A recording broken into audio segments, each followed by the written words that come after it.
All right, boys, we're doing it. We're delving into the most taboo topic of DbD, which is Survive with Friends.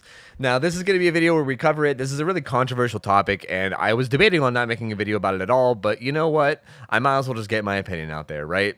So what's going to be going on is the background footage of this is going to be from a channel called DbD League on Twitch. I will link all their stuff and credit them. This is a competitive match. These are competitive games between two of the best comp teams in DbD. You might be like, why the hell are you saying all this? Why is it relevant? And I'll explain as time goes on, okay? This is Agony and Oracle. These are two of the best teams to play DbD. As far as I'm aware, I don't follow comp DbD a lot, but I think they're like the top two teams. I'm pretty sure they both win tournaments all the time, and I think it's really safe to say that they are easily some of the best players in DbD by far. We're going to use this as background footage, and we're going to come back to this later as far as a part of the discussion to kind of like talk about one of the viewpoints I have. But for now, it's going to be mostly irrelevant. It's just going to be background footage, so just enjoy it if you want, but try to pay attention to what I'm saying instead if you can. So, Survive with Friends. Let's talk about it. Before I really get into my discussion here, I just want to say first that this is just me giving my opinion, okay? I'm not attacking anybody. This isn't directed at anybody. If you disagree with my opinion, that is A-okay. I don't think anybody is stupid or dumb, or I don't think anyone's opinions are bad. I think everybody is entitled to their own opinion no matter what. I know people get really heated about this topic, and I want you guys to know that I just respect your opinion no matter what it is, and I'm just sharing my own, and that's all that this video is, okay? I just want to throw that out there. But with that being said, let's get into it. So, Survive with Friends. I think that, and this might be a very, very unpopular take, and I think a lot of people are going to look at me like I'm an idiot when I say this, but I think that Survive with Friends is actually not a problem at higher level play, and I think it is a problem at lower level play. And I know a lot of you guys are going to think I'm dumb for saying that, but let me explain. In my experience, it feels like comms, like communication between the survivors, usually is a kind of a substitute for game sense, right? It's things like telling you what to do and when to do it. Things like, oh, is anybody coming to get this unhook? No? Oh, Jimmy that's on the gen, maybe you should come get the unhook because little Timmy's getting chased over at Shack, right? So it's kind of like, it kind of tells you what you should be doing and when. But the thing is that high-level survivors, like good survivor players, don't really need to be told when to do things. You can kind of just know when to do things through game sense. To give an example of this, say there is somebody that's on a hook and you're on a generator that is the whole way across the map. Say corner to corner. Someone's hooked in the corner and you're in the opposite corner of the map working on a generator. You shouldn't need to be told that that is not your responsibility to go for that hook. If you're a smart survivor player, you know, okay, that is the whole way across the map. It would be a huge waste of time for me to trek the whole way over there. I'm going to sit on this gen. I'm going to sit on this gen, and if the killer wants to stop this gen from getting done, I'm going to make him come the whole way over here to stop me. And that's what's the most efficient play right now. Obviously, assuming that all four teammates are alive. Obviously, there's, you know, different situations if there's only like 2 or 3 survivors left. But if all 4 survivors are left, that's the play there, and you don't need to be told that. And also, you can make the same argument for the other side, right? If someone gets hooked near you and you're like maybe, I don't know, 30 meters away, and then the killer walks away a different direction, you know, like, hey, that's on me. I got to go get that unhook, right? You can look around on your way to the hook too and see if another teammate is heading towards it, and if they are, you can bail away and go back to your gen. Like, you don't really need to be told exactly who does what at high level, because you should just have game awareness and have game sense and should be able to just know. Another kind of play that high-level survivors make without comms is late-game unhooks, like during the endgame collapse with the exit gates open. This is one of those plays where I'll see a lot of killer players accuse people of being Survive with Friends because of these plays, and I think it's very silly because these are really, really, really easy plays to make if you know what you're doing. So say there's a situation where a survivor is on a hook, and the exit gates are open, and the killer is camping them, and you want to save them. It's very, very obvious for anybody who's good at the game that the play here is to all the other survivors need to heal up and get the full health. They need to go in together. One person fakes the unhook and baits a hit from the killer, and then during the weapon wipe animation of the killer, another survivor who's full health gets the unhook, and then the 2 healthy survivors try to body block and get the survivors out. You don't really need communications for that. The amount of times that I've done this play in solo queue when I randomly find good teammates in solo queue is all the time. Like, it's a very, very common play. It's very easy to do. You don't need comms to do it. And this is just another example of a situation where teamwork can kind of just be done automatically through good game knowledge and good game sense. Now, I just want to say that, like, obviously, I'm not saying that comms do nothing. There are definitely a lot of things that comms can do that you can't do without, right? Things like calling out where a hex totem spawn is, or calling out the killer's perks as you discover them, right? Things like Enduring or Spirit Fury. Like, I'm not saying that comms do nothing, but I think the, like, biggest, most impactful things that comms do are kind of not really needed at the high level, to be honest with you. What I've found is that at the end of the day, it doesn't really matter about the communication as much as what matters is the skill level of the survivors. I've found that if you get 4 good survivor players in a match and they're not even in comms, you're still going to do really well, and the killer is going to have a very, very hard time unless they're playing like a meta killer that's very, very good. And vice versa, the same thing. I've found that if the 4 survivors in the match are bad at the game, it does not matter whether they're in comms. The amount of like teams that I run into as a killer that have like matching names that are very clearly queued up together, and then they just get demolished because they're not very good, goes to show that the comms aren't really doing that much. Like, really, at the end of the day, what is causing the game to be either difficult or to be easy is the player's skill level. Now, I'm going to trail off a bit and talk about something a little bit more irrelevant. Well, I don't think it's irrelevant, but I think it's kind of a different topic, and I think it's why people assume survive with friends and where the mindset comes from. This might not be a surprise if you've been watching my videos lately, but I think this boils back to matchmaking in this game. I think is what it boils back to. I have a friend who has coined a term that I'm gonna explain it, and this might sound very big-headed and dickish to say, but he calls it the sweet spot in Dead by Daylight, which I think is very, very funny.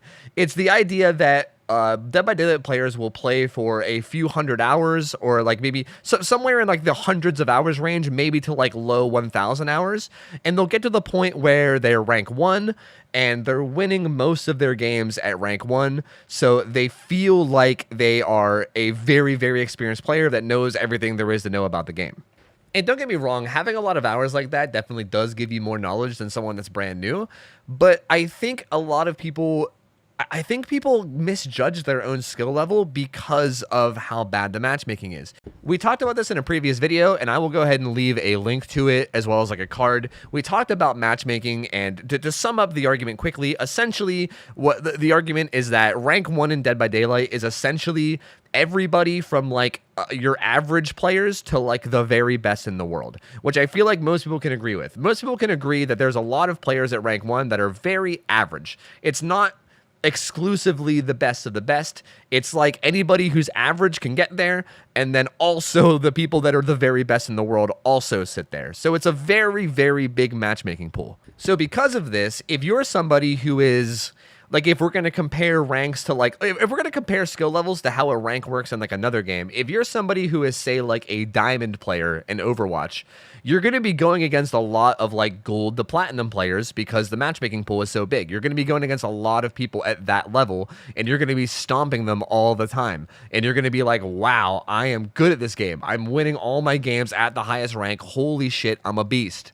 But then when you occasionally run into players who are better than you, right? Like, again, if you're around that diamond level, if you run into players who are at like a master's level or a grandmaster's level, and they just completely wipe the floor with you and you don't have a chance, then you're like, how did this happen? Like, how does this happen to me when I win almost all my games? Like, I'm good at this game. How does this team make me feel like I can't do anything? And if you've played other competitive games, you might understand this feeling. You might get this feeling. If you were to put a, like I said, if you were to put a diamond Overwatch player against a silver Overwatch player, they would dominate and look like a god. They would look like a literal god at the game that's unstoppable. But if you then put that same diamond player against a top 500 player, they would then look like a complete clown and they would just get completely destroyed. That's kind of how it works in DbD. Because there's no real way to determine your skill, there's no actual factor to tell you what your skill level is. People just have to assume their own skill based on their performance. And when you're winning most of your games, you're going to assume that you're very, very good. And FYI, this isn't even me like trying to take shots at people or try to call people out or call them stupid, because it's a pretty reasonable mindset to have. If you're winning most of your games at the highest rank, you're probably going to think you're good. I don't think that's a bad mindset to have. It kind of makes sense. I don't think it's the player's fault as much as it's like the game's fault for kind of putting you in a position to think that way. And this is where we finally come to the reason why we have the background footage that we have. Now, what's going on in the background has been competitive games of DbD, like I said before, between two of the best teams in the world. So these are four of the best Survivor players in the game, communicating in comms very, very tryhard, as tryhard as they can possibly be, and they're simply going up against a killer that is just on their own. It's just a killer player on their own, trying their best to deal with them. That's what's going on. I do want to say that there is some restrictions in comp. I don't know all the details, but I know that killers aren't allowed to run certain add-ons. I know that survivors aren't allowed to run like there's certain restrictions as far as perks and stuff, but there's restrictions on both sides. It's not like one side is restricted and one side isn't. Both sides have a lot of restrictions because there's a lot of things that they've just deemed to be unfair. So you could make an argument that maybe this isn't the experience of a public match because of these restrictions, but again, I think the fact that both sides are restricted makes it so that I still think it's pretty accurate to the general game regardless. So let's go through and take a look at all the results of the matches. I think there was 4 matches played here. There was 2 nurse games and 2 spirits games for each side. So it's 4 games total. And we can see the results of how the killers performed against 4 good survivors that are all very good. Probably the 4 best survivors in the game, all in comps. Let's see how they performed. Here's a game where a nurse kills 3 out of 4 of the survivors. And if I'm not mistaken, I'm pretty sure the survivor that got out through hatch. Here is another nurse game where the commentators seem to say that he had a rough game because he only killed 1 survivor and got around 6 or 7 hooks, which apparently is a bad game. So that was a bad result from the nurse, which happens. Sometimes you don't have a good game. Here is the same nurse playing Spirit and getting a 2K, and I think this was a pretty solid match. And finally, back to the original team where there's another Spirit player who killed all 4. The DCs are because I think they were already dead, so they just kind of ended it quicker rather than just like waiting for it all to happen.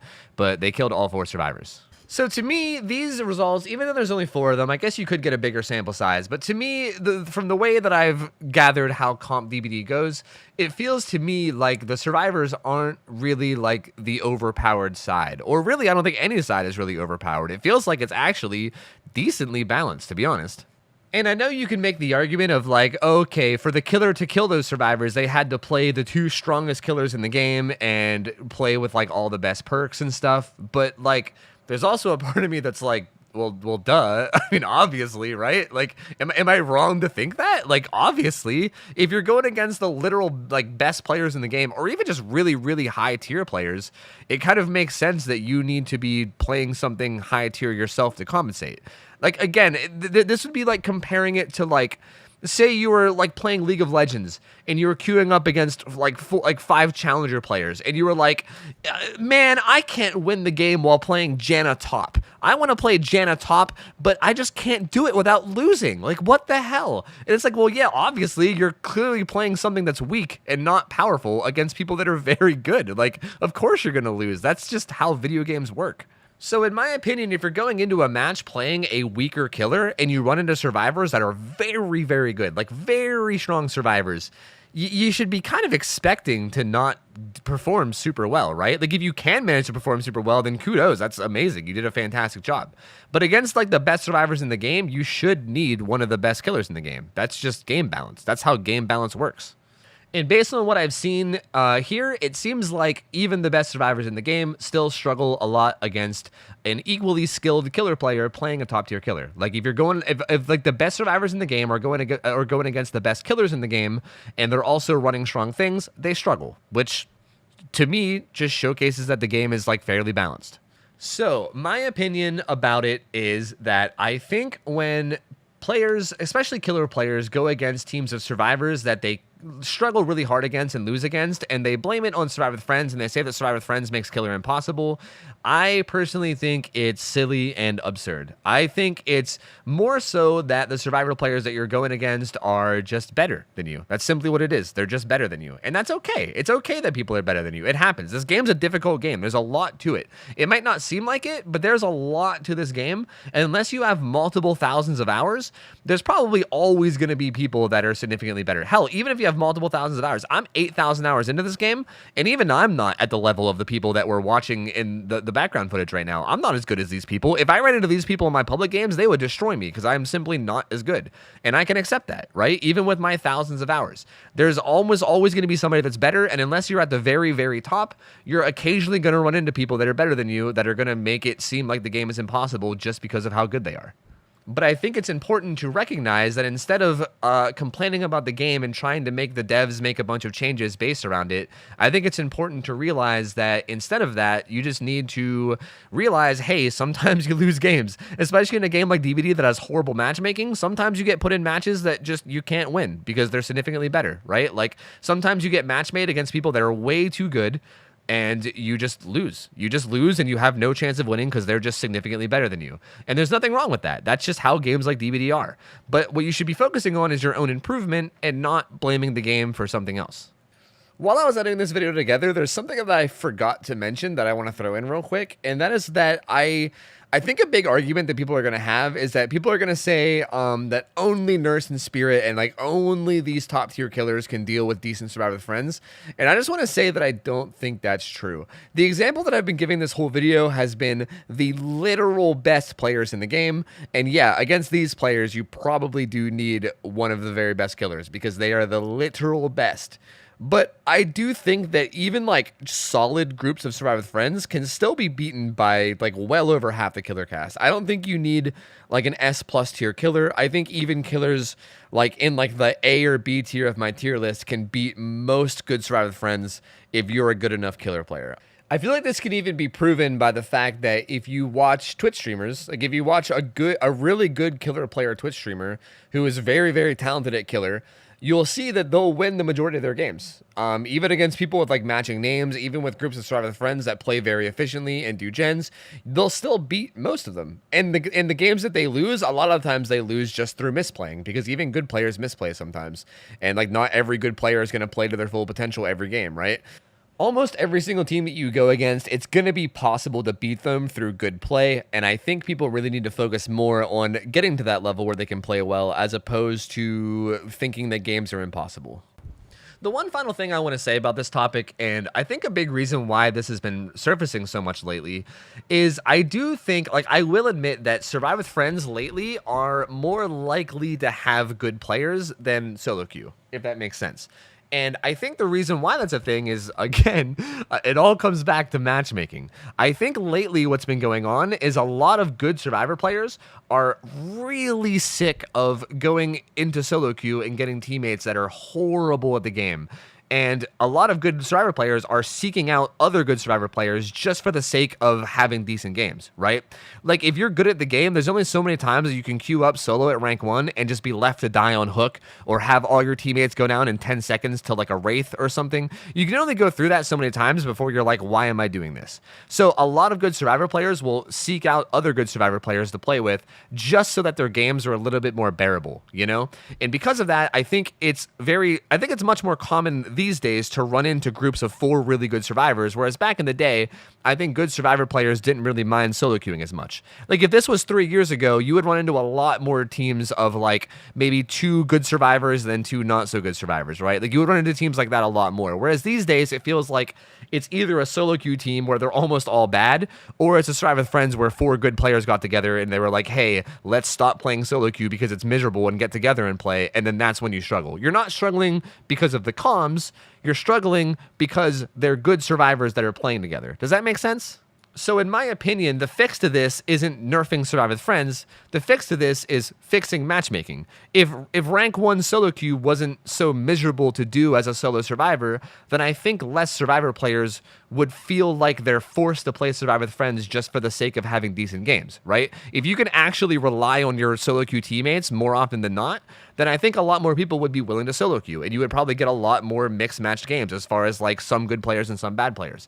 But now all the good players are playing with each other to avoid the bad players, and then all the bad players are stuck in solo queue playing with each other, and yeah, it's just a mess.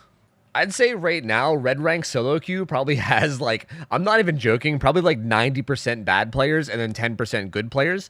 And if they could even just get that closer to be like 50-50, where maybe half the people you run into are good and half of them are bad, or maybe like 70% good, 30% bad, it would make the game so much more healthy overall because you would actually have reliable teammates.